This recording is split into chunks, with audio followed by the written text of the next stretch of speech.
Number 3 مسافر کی دعا. کوئی انسان سفر کر رہا ہے، سفر میں ہے، اگر وہ کوئی دعا کرتا ہے اللہ کی بارگاہ میں تو اس کی دعا ضرور قبول ہوتی ہے، اس کی دعا رد نہیں ہوتی. یعنی مسافر کی دعا. اب دیکھیے میں کچھ باتیں آپ کو بتاتا ہوں اسی کے ضمن میں کہ یہ جو حدیث پاک میں آیا کہ روزہ دار کی دعا قبول ہوتی ہے، تو دیکھیے جب بندہ روزہ رکھتا ہے، کچھ تو نکمے اور نٹھلو، کچھ کم بخت اور منحوس ایسے بھی ہوتے ہیں کہ وہ روزہ ہی نہیں رکھتے. روزے جیسی اتنی بڑی عظمت والی چیز سے وہ محروم ہیں، اتنی برکت والی، اتنی برکت اور رحمت والی چیز سے، اتنے اللہ کے اتنے بڑے انعام سے وہ محروم ہیں، روزے سے محروم ہیں. میرے عزیزو، روزہ اللہ کو بہت پسند ہے. روزہ ہر آقا فرماتے ہیں ہر چیز کی ایک زکوٰۃ ہوتی ہے نا. آپ کے پاس مال ہے، اللہ نے آپ کو مال دیا، دولت دی، آپ مالک نصاب ہو گئے. تو مالک نصاب جب ہو گئے تو آپ کے اوپر زکوٰۃ فرض ہو گئی. آپ کو زکوٰۃ نکالنا ضروری ہے. اگر زکوٰۃ نہیں نکالیں گے تو مال آپ کا پاک نہیں ہوگا.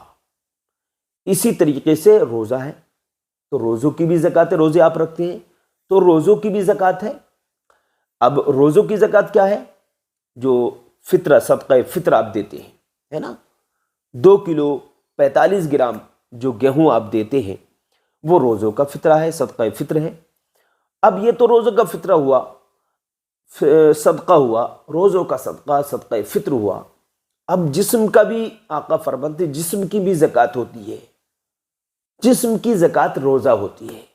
میرے عزیزو، جب آپ اپنے جسم کی زکوٰۃ نکالیں گے، ہے نا، اپنے جسم کا صدقہ عطا کریں گے، صدقہ ادا کریں گے تو آپ کا جسم گناہوں سے پاک ہو جائے گا.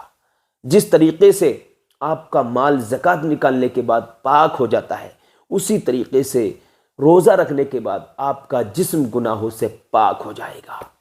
پھر یہ آپ کا جسم جہنم میں نہیں جائے گا، پھر آپ کو جہنم کی آگ سے ستایا نہیں جائے گا. آپ کو جنت میں اعلیٰ مقام ملے گا، اور جنت ملے گی. اور جنت کے اندر جو حوریں ہیں، اللہ نے مومنین کے لیے، مسلمانوں کے لیے، مومنین بندوں کے لیے، ایمان والے بندوں کے لیے تیار کر رکھی ہے جنت. وہ جنت ملے گی اور غلام ملیں گے اور حوریں ملیں گی. سینکڑوں حوریں، سینکڑوں غلام آپ کو دیے جائیں گے. اللہ تعالیٰ اپنے کرم سے آپ کو عطا فرمائے گا. اور سب سے بڑی نعمت یہ ہوگی جنت کے اندر جنتیوں کو اللہ کا دیدار نصیب ہوگا. سب سے بڑی نعمت یہ ہے. تو میرے عزیزو، رمضان المبارک میں آپ روزہ ضرور رکھیں. روزے کو ہرگز مت چھوڑنا. اگر چاہتے ہو کہ ہم کامیاب ہو جائیں، چاہتے ہو کہ ہماری دعائیں قبول ہوں، اگر یہ چاہتے ہو کہ ہماری اولادیں ہماری فرما بردار بنیں، ہماری اولادیں نیک ہوں، تو آپ روزہ ضرور رکھیں. روزے کو ہرگز ہرگز نہ چھوڑیں. آپ روزہ چھوڑیں گے، کل آپ کی اولاد بھی روزہ چھوڑے گی. آپ روزہ چھوڑیں گے، آپ کی بیوی بھی روزہ چھوڑ دے گی. میری عزیزو، تو آپ روزے کا ضرور اہتمام کریں. روزہ بڑا پسند ہے اللہ پاک کو. اور اگر روزہ اللہ کو آپ نے روزہ رکھ لیا اور اللہ کی بارگاہ میں آپ قبول اگر ہو گئے تو قسم خدا کی دنیا میں آنے کا مقصد پورا ہو جائے گا. جنت کتنی اچھی جگہ ہے. ایسی ایسی نعمتیں، ایسی ایسی چیزیں جنت کے اندر آپ کو ملیں گی کہ دنیا میں خواب و خیال میں بھی کسی کے نہیں آتی. تو میرے عزیزو، تو روزہ ضرور رکھیں. روزہ دار کے منہ کی خوشبو اللہ کو مشک و عنبر سے بھی زیادہ پسند ہے. اور وہ وقت کہ جس وقت میں اب دعا کس وقت مانگنا ہے وہ بھی میں آپ کو بتا دوں. جب افطاری کے وقت میں 15-20 منٹ رہ جائے تو آپ افطاری کا سامان سامنے دسترخوان لگا دیجئے اور بیٹھ جائیے اور اللہ کی جانب لو لگا کر، آنسو بہا کر، رو رو کر، گڑ گڑا کر دعا کریں. اللہ تعالیٰ آپ کی دعا ضرور قبول فرمائے گا. وہ وقت اللہ کو بڑا پسند ہے، بڑا پسند ہے. بھائیو، روزہ ضرور رکھا کرو، روزے کو نہ چھوڑو. روزہ بہت قیمتی چیز ہے.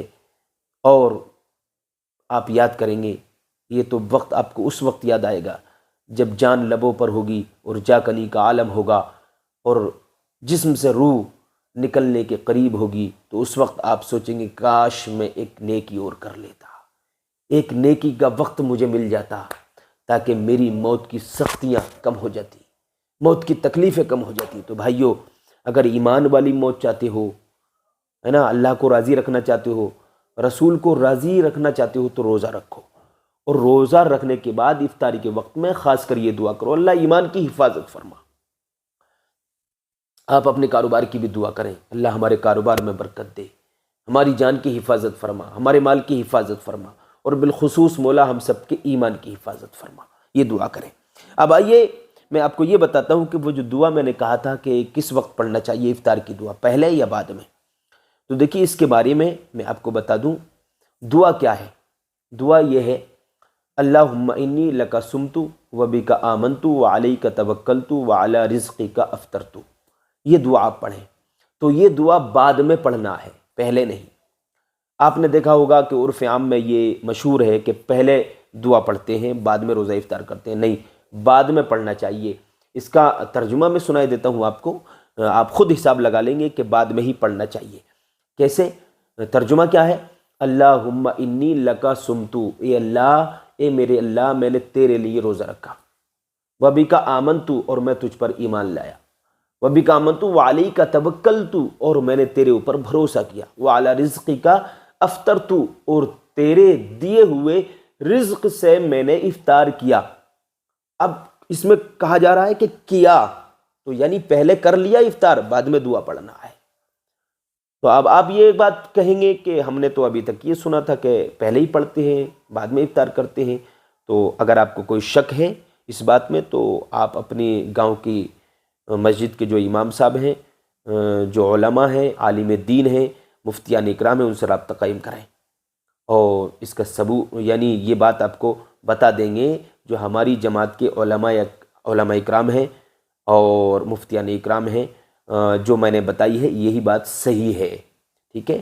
اگر آپ کو کوئی شک ہے تو آپ اپنے بستی کے یا اپنے شہر کے مفتی صاحب سے یہ بات پوچھ سکتے ہیں۔